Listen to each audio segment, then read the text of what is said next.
Welcome to Adeptia webinar. In today's webinar, we will demonstrate the capabilities of the Adeptia Data Mapper interface by taking an example where we will map purchase order XML file to a point of sales backend database application.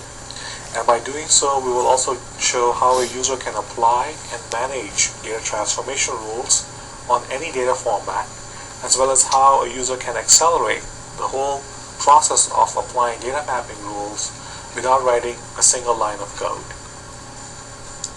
This is the Adeptia Data Mapper interface screen. On the left hand side of the screen, this is the source schema, which is the purchase order XML XSD that we have uploaded. And this particular schema definition shows us that it has three different record types in terms of shipping, billing, and items.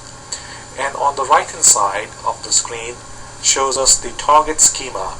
This is the database application schema that consists of three tables which are related to shipping, billing, as well as the sales information. So let's begin the mapping process by first opening up the shipping information node, and it shows the different fields that this particular record contains. And we will do the same thing on the target side by opening up the related record node that relates to shipping information. And let's get started by first mapping the country field to the related country element on the target side, and do the same thing with the rest of the fields. So a user simply clicks on the source element, and by clicking and dragging the mouse onto the target element, and after releasing the mouse, automatically the data mapper interface will generate the rule between the related fields, and that particular rule will be shown here in this interface. And the lines that we see here basically represent the rules that we have applied between the source and target elements. So the idea of doing one-to-one map is very easy in terms of using this data mapper utility. The next record that we will map in this particular example is the billing information record. So let's minimize the shipping record that we have just mapped, and let's maximize the billing information record. And we will do the same mapping approach here. So we'll map the related elements between source and targets as I'm doing here. And as I'm doing the mapping, you can see that the rules are automatically being represented here between the elements, and that is shown in the lines that we see here. And as the rules are implemented, the lines are also getting represented here in this interface screen. So we have quickly mapped the billing information, and now the last step is to map the sales information as well. So we will select the purchase order ID, map it to the related purchase order ID field on the target side, and then map the part number to the item number field, product name to the name field, quantity to the quantity field, price to the price field. And in this case, the tax doesn't have any value that is coming in from the source side. So in this particular case, what we will do is we will select tax field, and it's shown here in the canvas area. And then we will simply use a constant where we can say that the tax is a constant value of 8, and it's a numeric field. So we will simply map the constant to the particular field that we have selected. And we can simply use the same approach here for the payment type. We will select payment type field, and we'll use a constant to simply type in the credit card value and apply that rule here. Details require a concatenation, so we'll go to string option, select this concatenation operator, and bring that function here in the canvas area. The details require a concatenation of comment and product name. So we'll select those two fields and bring them to the canvas area as well.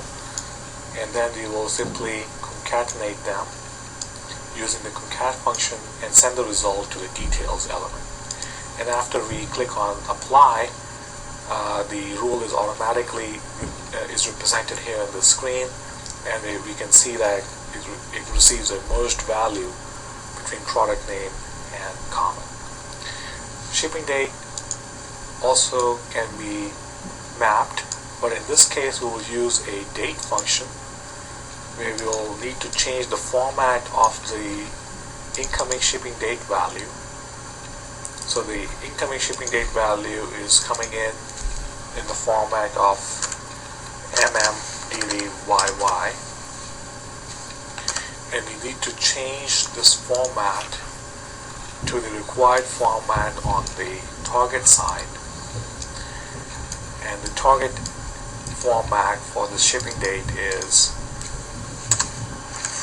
YYMMDD.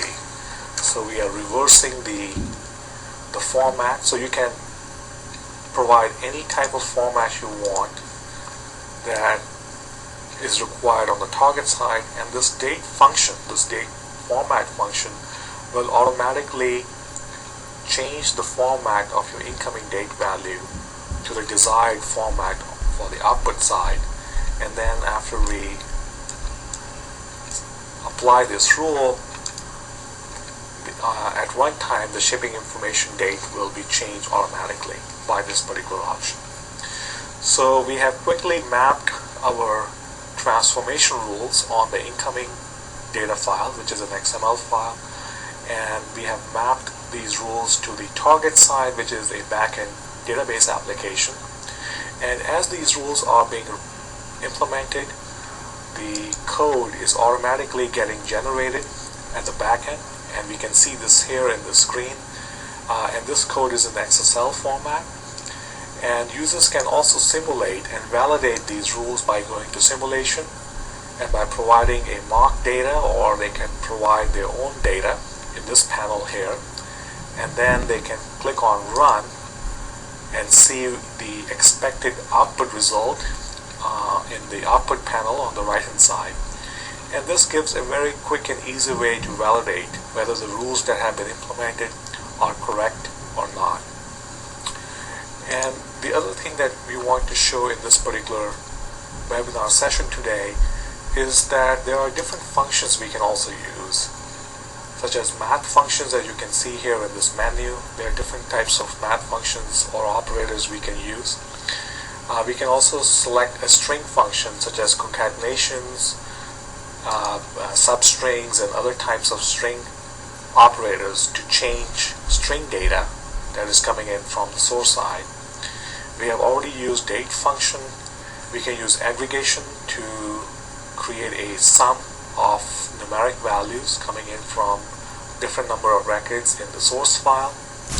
We can use conditional to filter out incorrect or invalid data, as well as to apply certain rules based on any type of condition you might have in your business rules scenario. And also we can provide a lookup query, so we can also do a query and look up into a reference table and get a value based on a SQL query condition.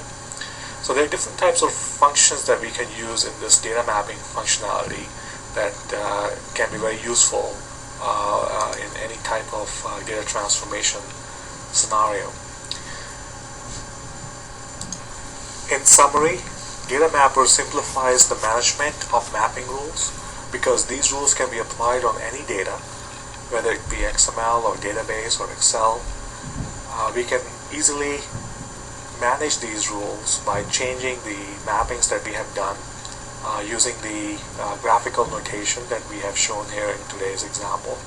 And as the users are implementing these rules, the Data Mapper interface also documents all of these rules in a PDF format so that you can share the rules that you have implemented in a PDF document. And as we are implementing these rules, the actual interface is implementing those rules in an executable code. So in this particular example, we did not write a single line of code. The code is automatically getting generated by the interface. If you have any questions, please contact us at sales@adeptia.com, or you can visit our website at www.adeptia.com. Thank you and goodbye.